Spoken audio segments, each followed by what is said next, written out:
Bonjour tout le monde, j'espère que vous allez bien. Aujourd'hui je suis super contente de vous retrouver pour cette nouvelle vidéo avec un thème que j'ai déjà plus ou moins abordé dans plusieurs vidéos de ma chaîne. Et ce sujet c'est le stress oxydatif. Qu'est-ce que le stress oxydatif?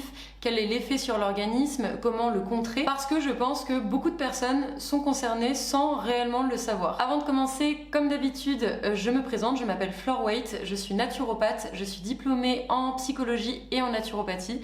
Et c'est parti pour le sujet du stress oxydatif.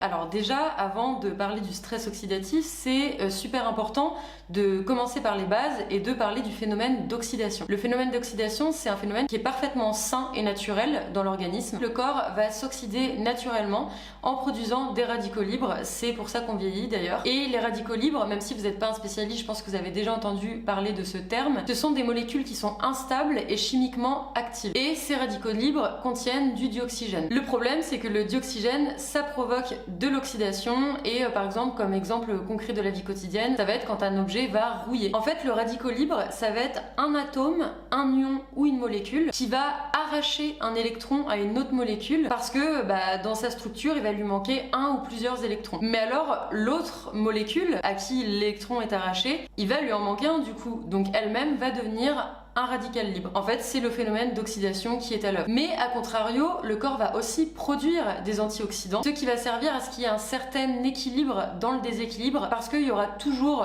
plus de radicaux libres que d'antioxydants, parce que c'est le cycle normal de la vie, et que l'oxygénation, c'est un phénomène qui est inhérent et obligatoire. En fait, là où ça se complique, c'est que la production de radicaux libres et d'antioxydants dans le corps va pouvoir être boostée par des agents externes. Donc pour les antioxydants c'est pas mal, mais pour les radicaux libres c'est un peu moins drôle parce que du coup les radicaux libres, leur production dans l'organisme va pouvoir être vraiment boostée par des agressions extérieures comme le tabac, la pollution, le soleil. Et à contrario, du coup les antioxydants, on peut aussi en fait booster son apport en antioxydants en mangeant suffisamment de fruits et légumes, en ayant une complémentation en antioxydants, etc. Par contre, du coup, et c'est là qu'intervient le stress oxydatif, c'est que si on est trop exposé aux agressions externes, donc tout ce qui va causer un espèce de stress à l'organisme finalement, il va y avoir une surproduction de radicaux libres. Et si en plus on a une consommation pas assez suffisante de fruits et légumes et qu'en plus on mange des aliments trop transformés, des graisses hydrogénées, tout ça en fait ça va également entraîner une surproduction de radicaux libres. Et là en fait le petit déséquilibre qu'il y a de base et qui est complètement naturel va vraiment se creuser. En fait l'écart entre antioxydants et radicaux libres va vraiment se creuser, et c'est ça qui crée un stress oxydatif. En fait, un stress oxydatif, c'est quand il y a beaucoup plus de radicaux libres que d'antioxydants. Et en plus de ces choses qui stimulent la production de radicaux libres, on a aussi le fait que quand on a une alimentation industrielle, riche en mauvaises graisses, très peu végétale, qu'on boit aussi beaucoup d'alcool par exemple, ça va entraîner une surcharge du foie. Et c'est ballot parce que le foie a un rôle central dans la production d'antioxydants, en particulier le glutathion. Et le stress oxydatif, il va être aussi généré donc par les agressions extérieures, par la mauvaise alimentation, mais par aussi le non-respect des piliers fondamentaux naturels de la bonne santé, qui vont être le fait d'abaisser le niveau de stress, d'avoir un bon sommeil, tout ça. Donc si en fait on a un stress chronique, qu'on dort très très mal, ça va encore plus augmenter le stress oxydatif. Mais attention, le stress oxydatif, ça peut être aussi aggravé par le fait de faire trop de sport. Alors qu'on pourrait se dire, non, faire du sport c'est bon pour la santé, mais en fait je ne cesse de le répéter, mais c'est la dose qui fait le poison. Le sport c'est bon pour la santé, mais si on tombe dans un surentraînement ou qu'on a tout simplement une mauvaise gestion de l'entraînement, en fait ça peut aussi provoquer une surproduction de radicaux libres et donc aggraver le stress oxydatif. Donc voilà, en tout cas j'ai posé un peu les bases et le contexte du stress oxydatif. En plus vraiment dans notre époque moderne, on est d'accord qu'il y a extrêmement de moyens de développer un stress oxydatif dans l'organisme. On est vraiment bombardé en fait de sources de stress au quotidien sans vraiment s'en rendre compte parce qu'on y est malheureusement habitué. Mais du coup, quelles sont les répercussions sur l'organisme de ce stress oxydatif?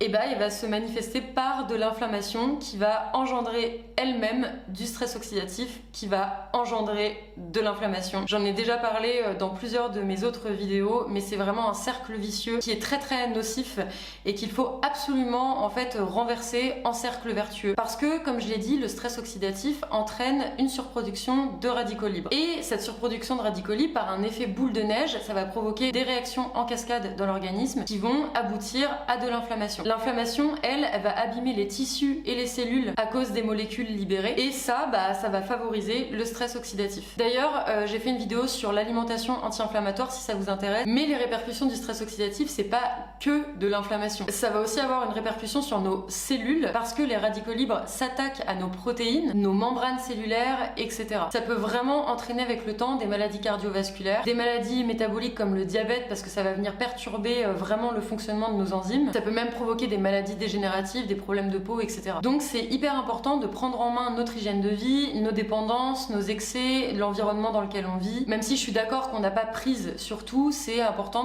d'adopter des gestes du quotidien. Donc la partie la plus importante, j'ai envie de dire, comment remédier au stress oxydatif.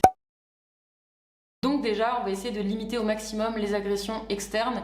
Donc par exemple pour le soleil, se protéger du soleil, évidemment, en mettant de la crème indice 50, en sortant pas aux heures où les indices UV sont les plus forts, donc pas sur l'heure du midi, plutôt en fait s'exposer en début de matinée et en fin d'après-midi. Arrêter de fumer aussi, ça c'est important, en essayant aussi de vivre dans un endroit le moins pollué possible, selon les possibilités de chacun évidemment, parce qu'on peut pas tout contrôler. On peut aussi jouer sur notre production interne naturelle d'antioxydants en la stimulant. Et comment on va la stimuler? On va agir sur les piliers de bonne santé, c'est-à-dire qu'on va marcher, on va faire du sport de manière modérée évidemment, on va bien dormir, on va faire de la méditation. Tout ça, ça va stimuler notre production endogène d'antioxydants. Mais en plus de ça, on peut aussi jouer sur l'apport externe d'antioxydants par l'alimentation par exemple. Donc avec la vitamine A par exemple qu'on peut trouver dans les fruits et légumes colorés, la vitamine C dans les agrumes ou la vitamine E dans le germe de blé par exemple. Et du coup dans les légumes colorés, en fait on va trouver beaucoup d'antioxydants qui vont constituer le pigment de ces fruits et légumes. On va par exemple avoir l'anthocyane pour la couleur de la myrtille, la caroténoïde pour la carotte, la curcumine pour le curcuma, également le resveratrol pour la couleur du raisin. C'est simple, plus votre assiette est colorée et plus elle est riche en antioxydants. D'ailleurs, vous pouvez toujours consulter l'indice ORAC. Je sais pas si vous connaissez, mais c'est un indice qui indique le potentiel antioxydant d'un aliment. Et dans le haut du panier, on va trouver tel que la cannelle et des fruits comme les fruits rouges, les baies de goji. Mais attention à regarder le ratio quantité ingérée et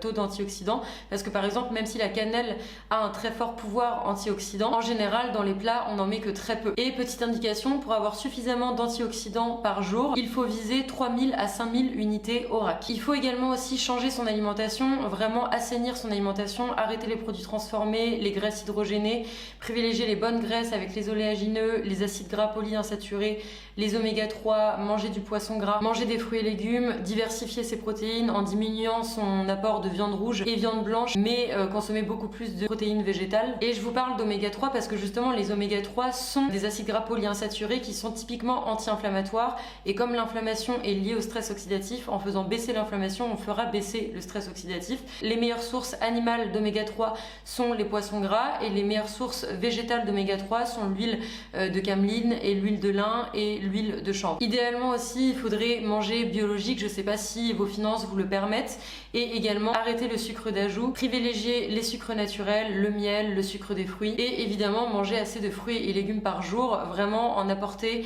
à chaque repas, consciemment se demander est-ce que j'ai des légumes. À noter que les fruits sont toujours à consommer 15 minutes avant le repas et non après, sinon il y a de la fermentation lors de la digestion. Et du coup les antioxydants exogènes tels que la vitamine A, C, E et puis tous les polyphénols qu'on a vus, donc anthocyanes, caroténoïdes, ils vont permettre d'apporter des antioxydants de manière externe à l'organisme, mais aussi de soutenir notre production interne d'antioxydants, avec entre autres le glutathion ou la catalase. Et pourquoi ça va venir soutenir notre production interne de ces antioxydants? Pour vraiment être bien produits dans notre organisme, ils ont besoin de s'associer à des micronutriments comme le cuivre, la manganèse, le zinc, pour pouvoir fonctionner dans l'organisme. On peut également se complémenter en antioxydants avec des apports d'antioxydants externes dans des compléments alimentaires tels que le pycnogénol, qui est un antioxydant extrêmement connu, qui provient de l'écorce de pin maritime des Landes. Il est vraiment très efficace et c'est, je crois, un des produits qui est le plus étudié scientifiquement, avec le plus de recherches scientifiques portant sur ses vertus. Donc on est vraiment sûr de son efficacité. Le seul problème, c'est qu'il est onéreux. Pareil pour le resveratrol, donc qui est le polyphénol qui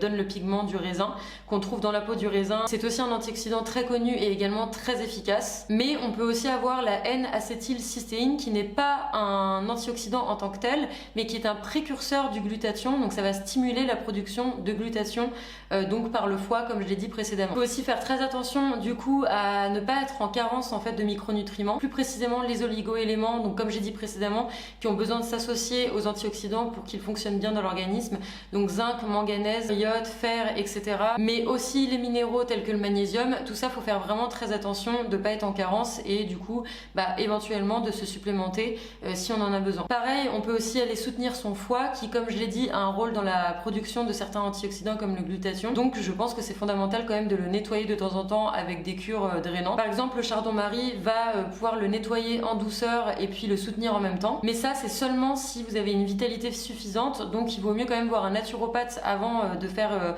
un drainage du foie. C'est vraiment très important parce que c'est lui qui va pouvoir établir un bilan de vitalité et savoir si vous avez suffisamment de vitalité en vous pour pouvoir entamer des processus de désintoxication. Et bien sûr, si vous avez une inflammation de base qui génère ce stress oxydatif, comme je vous l'ai dit dans ce cercle vicieux, vous pouvez vous complémenter en huile de poisson.